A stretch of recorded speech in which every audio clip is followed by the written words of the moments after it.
Does a microcosm exist?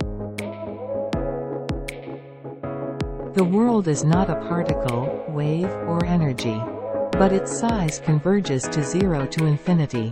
And it was created by the gathering of countless beings whose properties cannot be specified. In a world like this, the number of cases would be infinite. In a world where the number of cases is infinite, there is a high possibility that a so-called microcosm exists. In other words, there is an infinite microcosm in everything around us, such as air, dew, sand, dust, etc. Let's imagine for a moment that a single rose is blooming on one side of a small garden. If you look inside the pollen of that rose flower, there are atomic nuclei. Let's continue to divide and observe this atomic nucleus. If you dig into it for a long time, at some point, a myriad of very small microcosms will appear. It's just that modern technology doesn't have the equipment to observe it.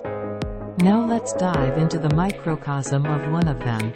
In that microcosm, there are galaxy clusters and galaxies, as well as black holes and stars.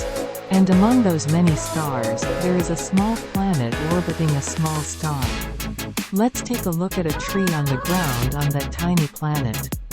If you look into the morning dew on the leaves of the tree, you will find atomic nuclei. Let's break this atomic nucleus apart again. Then, countless smaller micro-universes will emerge from there. In this way, in a world where the number of cases is infinite, there will be infinitely small universes like Russian dolls.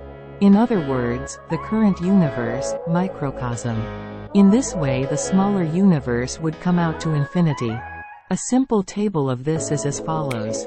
Current universe microcosm supermicrocosm. It continues in this way to infinity. Thank you for watching till the end.